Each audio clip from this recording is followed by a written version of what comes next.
বাগানে অনেক ফুল ফোটে, কিন্তু মাগো সমস্ত ফুল গোবিন্দ চরণ পায় না।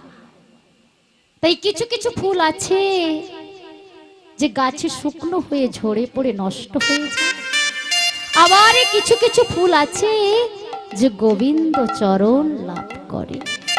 তদনুরূপ এখানে অনেক ভক্ত বসে আছে ফুলের মতো। সমস্ত ভক্ত কি গোবিন্দ চরণ পাবে? বলো না বাবা। যদি কোনো ভক্ত কৃষ্ণ কথা শ্রবণ করতে গিয়ে এক ফোঁটা নয়ন বাড়ি পরিশোধ করতে পারে, সেই ভক্ত গোবিন্দ চরণ লাভ করতে পারে। শ্রী গুরু নিতাই গৌরী প্রেমানন্দে হরি হরি। ভগবান চলাই বলে চলি, উনি বলায় বলে বলি। ওমা, একটা কথা মনে রেখো, আজকাল আমরা যে দেহ নিয়ে অহংকার করি, একবার অনুভব করে দেখেছো কি? অনেকেই রূপ নিয়ে আমরা অহংকার করি, অনেকে অর্থ নিয়ে, বিষয় সম্পদ নিয়ে অহংকার করি। একবার অনুভব করে দেখো, তোমার হৃদয়ে পরমাত্মারূপী ভগবান যতক্ষণ থাকবে, ততক্ষণ তোমার মান, অভিমান, অহংকার। আর এই দেহ থেকে যখন পরমাত্মারূপী ভগবান চলে যাবে, সেদিন এই মান, অভিমান, অহংকার সব পুড়ে ছাই হয়ে যাবে। ভেবে দেখে মন কেউ কারণ, তাহলে কিসের মান, মিছেই ভ্রম, কিসের অভিমান? দলে ভেবে দেখে মন কেউ কারণ, মিছেই ভ্রম, ভ্রমণ দলে মন কেউ কারণ, মিছে ভ্রমণ দলে। ভুলো না প্রাণের কৃষ্ণ, বদ্ধ হয়ে মায়া জালে। আরে ভুলো না প্রাণের কৃষ্ণ, বদ্ধ হয়ে মায়া জালে। ভুলো না আমার প্রাণের কৃষ্ণ, বদ্ধ হয়ে মায়া জালে। ভেবে দেখে মন কেউ কারণ, মিছে ভ্রম, ভ্রমণ দলে। শ্রী গুরু নিতাই গৌরী প্রেমানন্দে হরি বল, হরি বল, হরি বল। বদ্ধ হয়ে মায়া জালে। ভেবে রাখে মন, ভেবে রাখে মন, ভেবে রাখে মন কেউ কারণ। তাই আজ গৌর হরি বললেন, গোবিন্দ সেই কষ্টি পাথরকে নিয়ে এসো, সেই কষ্টি পাথরকে আমি একটি মূর্তি নির্মাণ করে দেব, আর তুমি নিয়ে গিয়ে ওমা গৃহে নিয়ে গিয়ে মন্দির করে স্থাপন করবে, আর সেই মূর্তির নাম দেবে গোপীনাথ। গোবিন্দ বলে উঠলেন, গৌর হরি আমার সামনে রয়েছো তুমি, সাক্ষাৎ তুমি রয়েছো, আমি আবার ওই পাথরের মূর্তি কেন নিয়ে যাব? আমি তো এই পাথরের মূর্তি চাই না, আমি তো তোমার সঙ্গী হতে চাই। ভগবান বললেন, আমারে গৌর হরি বললেন, গোবিন্দ সাক্ষাৎ দাঁড়িয়ে রয়েছি আমি তোমার সামনে, আর ওই পাথরের মধ্যেও রয়েছি আমি। সবাই তো ভক্ত মিলে, ভক্তবতী মায়েরা, পাথরের মধ্যে কি ভগবান আছে? আছে? আমাদের বিশ্বাস হয় পাথরের মধ্যে ভগবানকে দেখা যায়, দেখা যায়। এই দুটো নয়ন দিয়ে পাথরের মধ্যে ভগবান আছে দেখা যায় না, একটি দিব্য নয়নের প্রয়োজন হয়। পাথরের মধ্যে যদি ভগবান না থাকতো, তাহলে আমরা এত খরচ করে পূজা করতাম কেন? পাথরের মধ্যে যদি ভগবান না থাকতো, যখন আমরা বিপদে পড়ি, আমাদের পরিবারের যদি কেউ অসুস্থ হয়ে যায়, আমরা সেই পাথরের মূর্তির কাছে গিয়ে কত কামনা বাসনা করি। যদি পাথরের মধ্যে ভগবান না থাকতো তাহলে কেন সেই পাথরের মূর্তির কাছে গিয়ে এত নয়ন বাড়ি বর্ষণ করে ভগবানের কাছে আমরা কামনা বাসনা করি? আছে বলেই তো তবেই আমরা সেই পাথরের মূর্তিকে নিয়ে এত অর্থ খরচ করে পূজা করে থাকি, অনুষ্ঠান করে থাকি, তাই না মা? বলে বিশ্বাসে মেলাই বস্তু তর্কে বহুত। তোমার মনের মধ্যে যদি বিশ্বাস থাকে তাহলেই পাথরের মধ্যে ভগবান আছে। আর তোমার মনের মধ্যে যদি বিশ্বাস না থাকে তাহলে সাক্ষাৎ ভগবান তোমার সামনে দাঁড়িয়ে থাকলেও তুমি তাকে চিনতে পারবে না। চিনতে পারবে? চিনতে যদি পারতো তাহলে মহাভারতে তো দুর্যোধন চিনতে পারত। চিনতে কারা পেরেছিল? পঞ্চ পাণ্ডব। তাই মাগো, এই দুটো নয়নে কখনো ভগবানকে দেখা যায় না, চেনা যায় না, আর বিশ্বাসও করা যায় না। ভগবানকে বিশ্বাস করতে হলে, ভগবানকে চিনতে হলে, ভগবানকে জানতে হলে তাহলে তোমাকে গুরুচরণ আশ্রয় করতে হবে। গুরুদেব যে দিব্য নয়নটা দেবে, আর সেই দিব্য নয়ন, সেই জ্ঞান চক্ষুর দ্বারাই তুমি ভগবানকে চিনতে পারবে, ভগবানকে দেখতে পারবে, আর ভগবানের প্রতি তোমার বিশ্বাস অর্জন হবে। শ্রী গুরু নিতাই গৌর প্রেমানন্দ হরি হরি।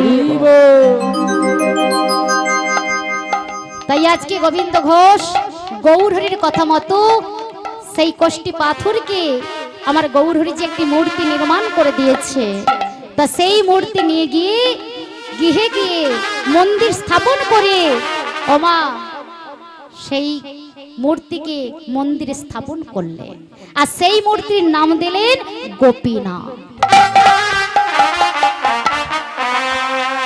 1 বছর হতে না হতে গোবিন্দ ঘোষ বিবাহ করলেন, আর যেই বিবাহ করলেন ওমা বিবাহর আগে 4 বার সেবা দিতে, আর যেই বিবাহ করেছে 1 বার সেবা কমে গিয়েছে।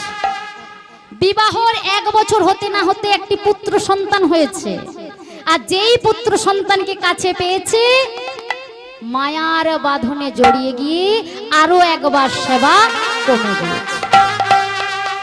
ভগবান চিন্তা করছে, আমি যে বাঁধনগুলো এক এক করে দিয়েছিলাম সেই বাঁধনগুলো আমি এক এক করে কেড়ে নেব। কেন? নাহলে ভক্ত তো সেবার অপরাধী হয়ে যাচ্ছে। যে ভক্ত সারাদিনে 4 বার সেবা দিতেন, সেই ভক্ত আজকে সংসারের মায়ায় মোহিত হয়ে একবার করে সেবা কমে যাচ্ছে। তাহলে আমি যে বাঁধনগুলো এক এক করে দিয়েছিলাম সেই বাঁধনগুলো এক এক করে আমি কেড়ে নেব। ভগবান তো নিজে মুখে বলেছে, দিয়ে ধন বোঝে মন, হেরে নিতে কতক্ষণ। তাই না? ভগবান সমস্ত কিছু দিয়ে পরীক্ষা করে এই ভক্ত আমার খাঁটি ভক্ত কিনা।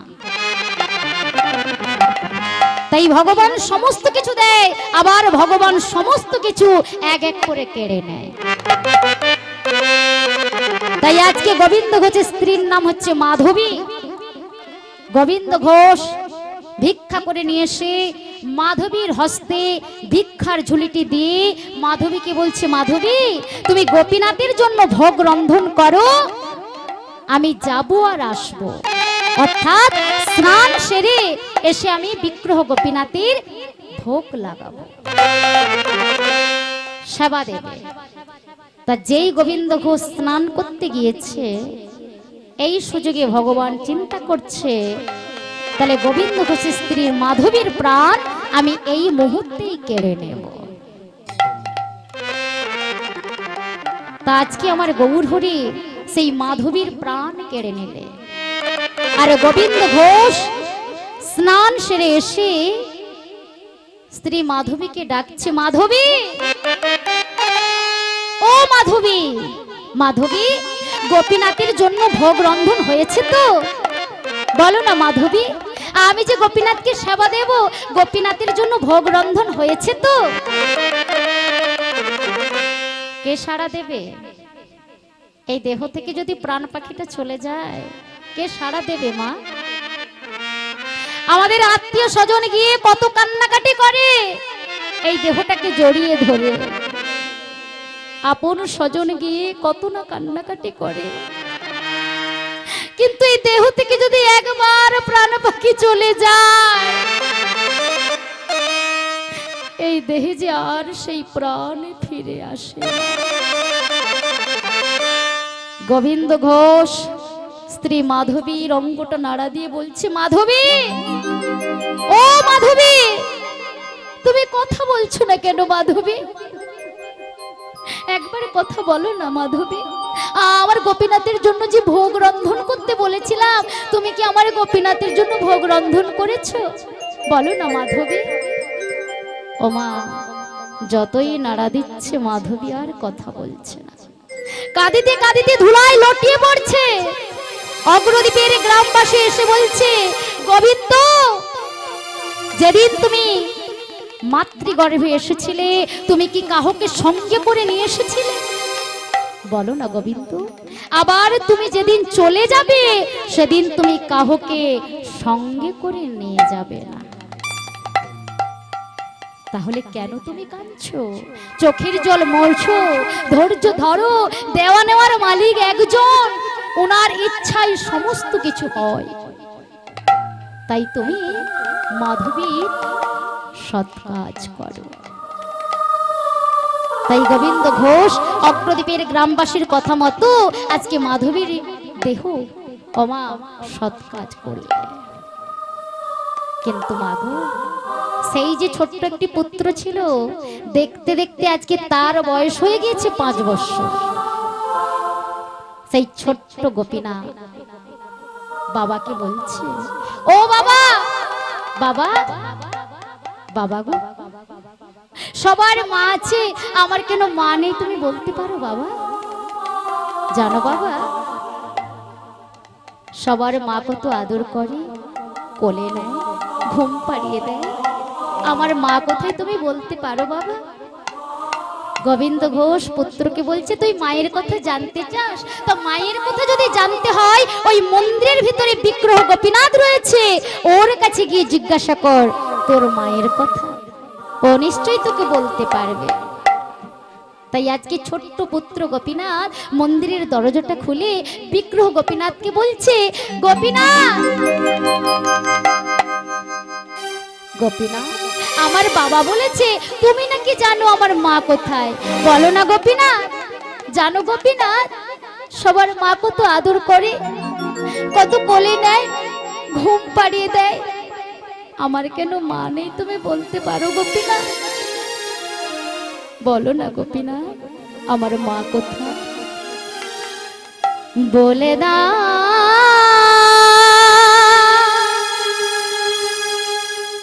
হে গোপীনাথ,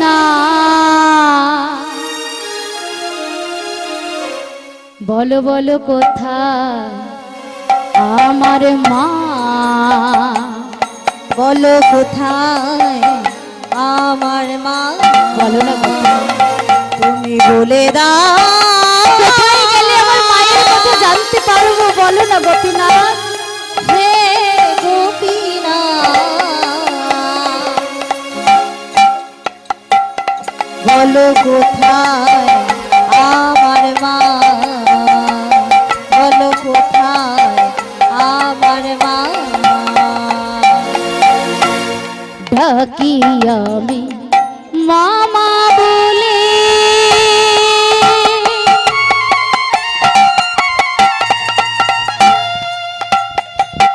মাঝি আমার নেই না তুলে, ডাকি আমি মামা বলে, কোথায় গেলে মায়ের কথা জানতে পারবো? মাঝি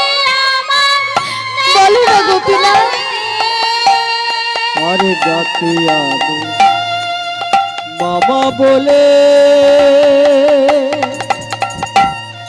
মাঝে আমার নয়না কোলে।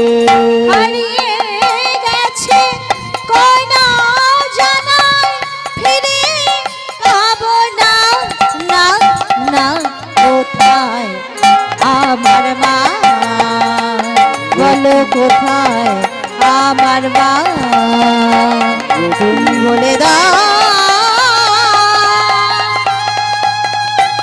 হে গোপীনাথ, বলো কোথায় আমার মা, বলো কোথায় আমার মা। শ্রীগুরু নিতাই গৌরী প্রেমানন্দে হরি হরি। গোপীনাথ গোপীনাথ গোপীনাথ গোপীনাথ বলে মায়ের কাছে মায়ের কথাটা জানতে গিয়ে ওমা আজকে বিগ্রহ গোপীনাথের চরণে উপর খেয়ে পড়ে পড়ল।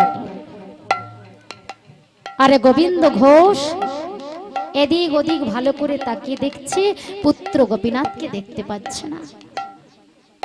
ওমা ভালো করে তাকিয়ে দেখতে দেখতে হঠাৎ লক্ষ্য পড়ল যে মন্দিরে দরজাটা খোলা রয়েছে। ছুটে এসে দেখে পুত্র গোপীনাথ বিগ্রহ গোপীনাথের চরণে উপর খেয়ে পড়ে রয়েছে।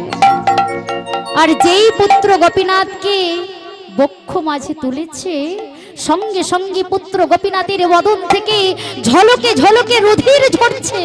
চিৎকার করে বলে গোপীনাথ,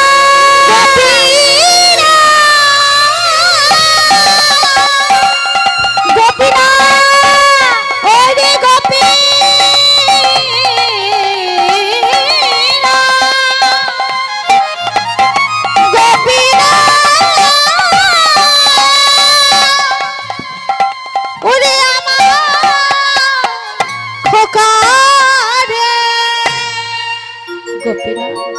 কি করলে তুমি? আমাকে পিতা বলে ডাকার একমাত্র অবলম্বনকে তুমি আমার বক্ষ থেকে ছিনিয়ে নিলে। ও যে আমার বুকের মানে, ও যে আমার নয়নের মনে, সেই নয়নের মনেকে তুমি আমার বক্ষ মাঝ থেকে খালি করে দিলে। বলো না গোপীনাথ, আমি কি তোমার কাছে সংসার চেয়েছিলাম? আমি কি তোমার কাছে সন্তান চেয়েছিলাম? বলো না। আমি তো তোমার কাছে সংসার চাইনি, আমি তো তোমার কাছে সন্তান চাইনি। তাহলে তুমি এক এক করে দিয়ে আজ এক এক করে কেন কেড়ে নিলে দয়াময়? সবাই তো ভক্ত নিলে ভক্তিমতী মায়েরা, ভগবান যে নিজ মুখে বলেছে, যে করে আমার আশ আমি করি তার সর্বনাশ, যদিও না ছাড়ে আমার পাশ আমি হয়ে যাই তার দাসের অনদাস। মাগো, নিজেকে কখনো প্রশ্ন করে দেখেছ যে যারা ভগবানকে বেশি ভালোবাসে, ভগবান যে তাদের কাঁদাতে বেশি ভালোবাসে? যারা বেশি ভগবানকে ভালোবাসে, ভগবান যে তাদের কাঙাল করে দিতে বেশি ভালোবাসে। যারা বেশি ভগবানকে ভালোবাসে, ভগবান যে তার সমস্ত কিছু কেড়ে নিতে ভালোবাসে।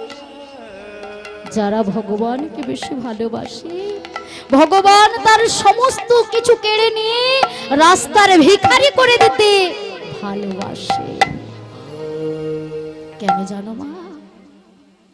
সমস্ত কিছু হারিয়ে যাওয়ার পর তথাপিও যদি তুমি ভগবানকে ভালোবাসো, তার নামকে ভালোবাসো, ভগবানের কাছে তোমাকে যেতে হবে না। ভগবান যে প্রান্তে থাকুক না কেন, ছুটে আসবে তোমার কাছে। শ্রীগুরু নিতাই গৌরী প্রেমানন্দে হরি হরি হরি বল। তাই আজকে গোবিন্দ ঘোষ ভগবানের প্রতি মান অভিমান করে আজকে বিগ্রহ গোপীনাথের সেবা দেবে না বলে মন্দিরের দরজাটা লাগিয়ে দিয়েছে। মন্দিরের দরজা বন্ধ করে দিয়েছে, আজ থেকে আমি তোমার সেবা করব না, আজ থেকে আমি নিজেও প্রসাদ পাবো না। দেখুন মা, কত বড় ভক্ত হলে ভগবানের প্রতি এমন মান অভিমান করা যায়। তাই গোবিন্দ ঘোষ আজকে গৌরহরিকে বলছে, প্রভু আজ থেকে আমি মন্দিরে ওই বিগ্রহ গোপীনাথের সেবা দেব না, আর আজ থেকে আমি নিজেও প্রসাদ পাবো না।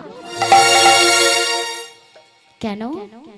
আমি তোমার কাছে চাইনি, সন্তান চাইনি, তুমি একে একে সমস্ত কিছু দিয়েছো, আবার একে একে সমস্ত কিছুই কেড়ে নিয়েছো। তাই আজ থেকে আমি তোমার সেবা দেব না, আর নিজেও প্রসাদ পাবো না। ওমা, সেই মন্দিরে বিগ্রহ গোপীনাথের মন্দির আজকে বন্ধ করে দিলেন। ভগবান চিন্তা করছে, না না, ভক্ত তো মান করেছে, অভিমান করেছে, আমি যদি এখানে পাষাণ হয়ে বসে থাকি তাহলে আমাকে কেউ বলবে না ভক্ত বাঞ্ছা কল্পতরু। এই যে ভক্তরা আমার নাম রেখেছে ভক্ত বাঞ্ছা কল্পতরু, আমি যদি ভক্তের পাশে গিয়ে না দাঁড়াই আমাকে কেউ বলবে যে ভক্ত বাঞ্ছা কল্পতরু। ভক্তের মনোবাঞ্ছা পূর্ণ করাই তোমার কর্তব্য। তাই আজকে ভগবান, ওমা, সেই বিগ্রহ থেকে আজকে আমার ভগবান একটি পুত্র রূপ ধারণ করে ওই গোবিন্দ ঘোষের সামনে এসে ডাকছে, বাবা, ও বাবা। বাবা, যেই বাবা বাবা বলে ডাকছে, গোবিন্দ হঠাৎ চমকে উঠলেন, কে কে কে আমাকে বাবা বাবা বলে ডাকে? আমার তো একটি মাত্র পুত্র ছিল, সে আমাকে ছেড়ে সে চলে গিয়েছে, আজ আমাকে বাবা বাবা বলে কে ডাকে? একমাত্র আমার বুকের মানিক, একমাত্র আমার নয়নের মণি, সে তো আমাকে বাবা বাবা বলে ডাকতো, সে তো আমাকে ছেড়ে চলে গিয়েছে, আজ আমাকে বাবা বাবা বলে কে ডাকছে? ভগবান বলছে, বাবা আমি খুব ক্ষুধার্ত, আমায় কিছু সেবা দেবে? গোবিন্দ ঘোষ বলে উঠলেন, তুমি আমার পুত্র হবে? তুমি জানো যে পুত্র হলে তার কত দায়িত্ব রয়েছে? তুমি জানো পুত্র হলে তার কত কর্তব্য রয়েছে? তুমি পারবে? তুমি পারবে? যেদিন আমি মারা যাব আমার জন্য কাছা পড়তে তুমি পারবে? পারবো বাবা, তুমি পারবে? যেদিন আমি মারা যাব আমার মুখাগ্নি করতে পারবো বাবা? তুমি পারবে? যেদিন আমি মারা যাব আমার ক্রিয়াকৃত্য সম্পূর্ণ করতে পারবো বাবা? কথা দিলাম আমি পারবো, যেদিন তুমি মারা যাবে তোমার সমস্ত ক্রিয়াকৃত্য আমি সম্পূর্ণ করব। সবাই তো ভক্তমূলী ভক্তিমতী মায়েরা, তাই ভগবান আজকে পুত্র রূপে ভক্ত গোবিন্দ ঘোষকে কথা দিলেন। কথা দিয়ে আজকে তিনি অন্তর্ধান হয়ে গেলেন। আর গোবিন্দ ঘোষ সেই ভগবানের কথা মতো নিত্য নিত্য মাধুকরী করে নিয়ে এসে ওই বিগ্রহ গোপীনাথের সেবা দেয় আর নিজে প্রসাদ পায়। আমার ভগবান তো ভক্ত গোবিন্দ ঘোষকে এই আদেশ দিয়ে তিনি অন্তর্ধান হলেন। আর ভক্ত গোবিন্দ ঘোষ তিনি নিত্য নিত্য মাধুকরী করে নিয়ে এসে ওই বিগ্রহ গোপীনাথের সেবা দেয় আর নিজে প্রসাদ পায়। কিন্তু এভাবে কতদিন মা? এভাবে কতদিন? একদিন না একদিন তো বার্ধক্য কাল আসবে। এই যে প্রত্যেকের জীবনে তিনটি কাল, এক হচ্ছে বাল্যকাল, দুই হচ্ছে যৌবনকাল, আর তিন হচ্ছে বার্ধক্যকাল, তাই না মা? এই বার্ধক্যকাল যখন তোমার জীবনে আসবে তুমি কি ঠিক মতো আর চলতে পারবে? হাঁটতে পারবে? আর চলাফেরা ঠিক মতন করতে পারবে না। এই প্রত্যেকের জীবনে কিন্তু এই কালটি আমাদের আসবে। তাই আজকে সেই গোবিন্দ ঘোষের সেই বার্ধক্য কাল এসেছে। আর ভিক্ষায় যেতে পারছে না, আর বিগ্রহ গোপীনাথের সেবা দিতেও পাচ্ছে না, আর নিজেও প্রসাদ পাচ্ছে না। তাই আজকে মন্দিরের সম্মুখে দাঁড়িয়ে ভগবানকে বলছে, দয়াময় আর কতকাল আড়ালে আড়ালে থাকবে? আমি কি পাবো না তোমার দর্শন?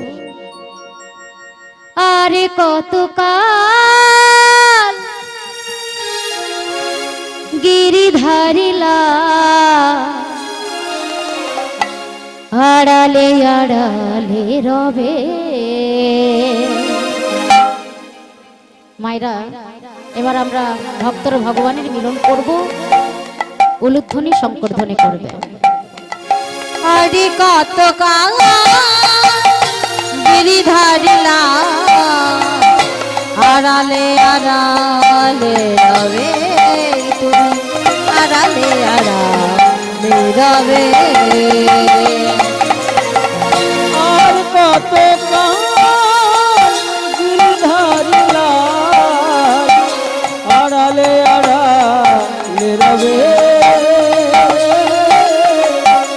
আড়ালে আড়ালে রবে। আরে কতকাল গিরিধারিলা আড়ালে আড়ালে রবে তুমি, আড়ালে আড়ালে রবে। আর কত গিরিধারিলা আড়ালে আড়ালে রবে, আড়ালে আড়ালে রবে। নয়নের জল ঝরে অবিরল, নয়নের জল ঝরে অবিরল, নয়নের জল ঝরে অবিরল। আর নয়নের জল ঝরে অবিরল, দর্শন দিবে বা কবে? গিরিধারিলাল আড়ালে আড়ালে রবে তুমি, আড়ালে আড়ালে রবে। শ্রীগুরুনিতাই গৌরী প্রেমানন্দ হরি হরি। গিরিধারিলাল আড়ালে আড়ালে রবে, আড়ালে আড়ালে রবে। তুমি আড়ালে আড়ালে রবে তুমি, আড়ালে আড়ালে রবে। সময় তো ভক্তনীল ভক্তিমতী মায়েরা, তাই আজকে গোবিন্দ ঘোষ এই বিগ্রহ গোপীনাথের চরণে আজকে প্রাণ ত্যাগ করলেন। আর আমার ভগবান সেই যে পুত্র রূপে ভক্তকে কথা দিয়েছিলেন, তার শেষের দিনে নিজ হস্তে তিনি পিণ্ড দান করবে, নিজ হস্তে তার সমস্ত ক্রিয়াকৃত্য সম্পূর্ণ করবে। আজও কিন্তু মা বর্তমান, আজও সেই অগ্রদ্বীপের মাটিতে চৈত্র মাসে মধুকৃষ্ণ ত্রয়োদশীতে আজও আমার ভগবান সেই গোপীনাথের, সেই গোবিন্দ ঘোষের জন্য তিনি আজও নিজ হস্তে পিণ্ডদান করছেন। যদি কেউ অগ্রদ্বীপের মাটিতে যান, আজও বর্তমান আমার ভগবান সেই ভক্ত গোবিন্দ ঘোষের জন্য নিজ হস্তে চৈত্র মাসে মধুকৃষ্ণ ত্রয়োদশীতে আজও তিনি নিজ হস্তে পিণ্ড দান করছে। তাই এখানে আর আমরা ভক্তর ভগবানের মিলন করছি। মায়েরা সবাই মিলে একটু উলুধ্বনি, একটু শঙ্করধ্বনি করো। মাগো, এই প্রাণ থাকতে থাকতে যদি ভগবানের প্রতি তোমার বিশ্বাস, তোমার ভক্তি, তোমার প্রেম থাকে, তা শেষের দিনে তোমাকে অন্য কারো চিন্তা করতে হবে না। ভগবান তোমাকে ভবসাগর থেকে পারাপার করে দেবে। শ্রী গুরু নিতাই গৌরী প্রেমানন্দ হরি হরি বল। আজকে যে ভক্ত গোবিন্দ ঘোষকে আজকে ভগবান যে নিজ হস্তে, তিনি নিজ হস্তেই তার সমস্ত ক্রিয়াকৃত্য সম্পূর্ণ করলেন। ভক্ত আর ভগবানের মিলন হইল, ভক্ত আর ভগবানের মিলন হইল, ভক্ত আর ভগবানের মিলন হইল, ভক্ত আর ভগবানের মিলন হইল, প্রেম প্রেমানন্দে সবাই মিলে হরি হরি বলো, প্রেমানন্দে সবাই মিলে হরি হরি বলো, প্রেমানন্দে সবাই মিলে হরি হরি বলো, প্রেমানন্দে সবাই মিলে হরি হরি বলো। জয় সচিনন্দন জয় গৌর হরি, জয় সচিন নন্দন জয় গৌর হরি, জয় সচিনন্দন জয় গৌর হরি, জয় সচিন নন্দন জয় গৌর হরি। বিষ্ণু পিয়ার প্রাণ বধুয়া নদিয়া বিহারে, বিষ্ণু পিয়া প্রাণ বধুয়া নদিয়া বিহারি, বিষ্ণু পিয়ার প্রাণ বধুয়া নদিয়া বিহারে, বিষ্ণু পিয়া প্রাণ বধুয়া নদিয়া বিহারি। হরি বল হরি বল হরি বল হরি বল, হরি বল হরি বল। শ্রী গুরু নিতাই গৌরী প্রেমানন্দে হরি হরি বল। শ্রীকৃষ্ণ চৈতন্য গৌরাঙ্গ মহাপ্রভু কি, নিতাই চাঁদ কি, ভক্তবৃন্দ কি, বৃন্দাবন ধাম কি, হরি বাসর কি, হরি মহারাজ জিউ কি, সাধু গুরু বৈষ্ণব কি, গৃহস্বামী কি, গৃহস্বামী সহ পরিবার কি, গ্রামবাসী কি, এখানে আমার ভক্তিমতী মায়েরা কি, শ্রী গুরু নিতাই গৌরী প্রেমানন্দে হরি হরি। সাহিত্য ভক্তনীল ভক্তিমতী মায়েরা এখানেই তো লীলা বিশ্রাম হয়েছে, তাই দুটো ভজন গান হবে, মায়েরা নৃত্য করবে তো নাকি, না মঞ্চ থেকে বিদায় নেব, ভজন গান হবে? বেশ, তো মায়েরা তো অনেকক্ষণ দাঁড়িয়ে রয়েছেন, এবার তো একটু উঠে নৃত্য করতে হবে, তাই না? জয় জয় আনন্দ নবঘন শ্যাম, হেরি সুন্দর নয়ন বীরা, চরণে শরণ নীলা, ধন্য এই ত্রিভুবন ধাম। আনন্দ নব ঘন শ্যাম, সুন্দর নয়নাভিরা, চরণে শরণ নীলা, ধন্য এই ত্রিভুবন ধাম। জয় আনন্দ নবঘন শ্যাম, হেরি সুন্দর মায়েরা একটু উলুধ্বনি। চরণে শরণ নিলাম, ধন্য হয়ে ত্রিভুবন ধাম। আনন্দ নব ঘন শ্যাম, সুন্দর নয়নাভিরা, চরণে শরণ নীলা, ধন্য এই ত্রিভুবন ধাম। সত্য যুগে সত্য নারায়ণ, ত্রেতাতে শ্রীরাম লক্ষণ, আরে সত্য যুগে সত্য নারায়ণ, ত্রেতাতে শ্রীরাম লক্ষণ। সত্য যুগে সত্য নারায়ণ, ত্রেতাতে শ্রীরাম লক্ষণ, দাপরেতে কৃষ্ণ ভগবান, দাপরেতে কৃষ্ণ ভগবান, কলিতে গৌর তোমার নাম। জয় জয় আনন্দ নব ঘন শ্যাম, সুন্দর নয়নাভিরা, চরণে শরণ নীলা, ধন্য এই ত্রিভুবন ধাম। জয় আনন্দ নবঘন শ্যাম, হেরি সুন্দর নয়নাভিরা, চরণে শরণ নিলাম, ধন্য এই ত্রিভুবন ধাম। কৃষ্ণ যে ভক্ত ভিকারী, হৃদি কুঞ্জ কানন বিহারী, কৃষ্ণ যে ভক্ত ভিখারি, হৃদি কুঞ্জ কানন বিহারী। কৃষ্ণ যে ভক্ত ভিকারী, হৃদি কুঞ্জ কানন বিহারী, আরে কৃষ্ণ যে ভক্ত ভিখারি, হৃদি কুঞ্জ কানন বিহারী। কৃষ্ণ যে সব মুরারি, কৃষ্ণ যে সব মুরারি, নামেতে হই গোলক ধাম। জয় জয় আনন্দ নব ঘন শ্যাম, বলো ধ্বনি মায়ের একটু শঙ্কর ধ্বনি। চরণে শরণ নীলাম, ধন্য এ ত্রিভুবন ধাম। জয় আনন্দ নবঘন শ্যাম, হেরি সুন্দর নয়নাভিরা, চরণে শরণ নিলাম, ধন্য এই ত্রিভুবন ধাম। শ্রী গুরু নিতাই গৌরী প্রেমানন্দ হরি হরি বল। ত্রিভুবন ধাম।